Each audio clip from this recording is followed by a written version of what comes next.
প্রহসনের নির্বাচনের দায় স্বীকার করে আদালতে জবানবন্দি দিয়েছেন সাবেক প্রধান নির্বাচন commissioner KM Nurul Huda. Dhaka chief metropolitan magistrate আদালতে এই জবানবন্দি দেন তিনি। জবানবন্দি দেওয়ার বিষয়টি রাষ্ট্রপক্ষ নিশ্চিত করলেও এ নিয়ে সন্দেহ প্রকাশ করেছেন আসামিপক্ষ। রাতের ভোটে একাদশ জাতীয় সংসদ নির্বাচন করার কারিগর KM নুরুল হুদাকে নিয়ে বিএনপি সহ সমমনা রাজনৈতিক দলগুলো অভিযোগ করে আসছিল অনেকদিন ধরেই। জুলাই গণ অভ্যুত্থানের পর এ নিয়ে মামলা করে বিএনপি।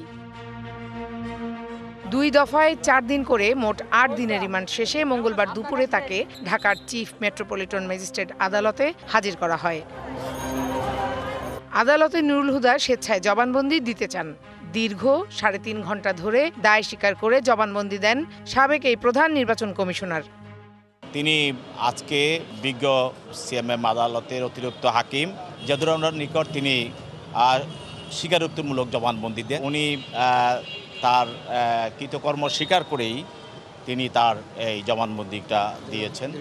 এদিকে নুরুল হুদার দায় স্বীকার করে জবানবন্দি দিয়েছেন কিনা সেটি এখনো নিশ্চিত নয় বলে দাবি তার আইনজীবীর। আমরা এখন পর্যন্ত কোনো পিটিশন পাইনি এবং কোনো ফরওয়ার্ডিং এই মুহূর্তে আমাদের কাছে আসেনি।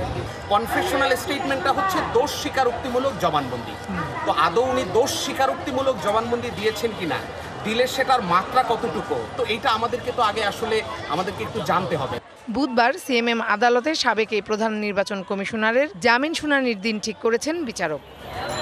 Farhana Juthi, DBC news, Dhaka.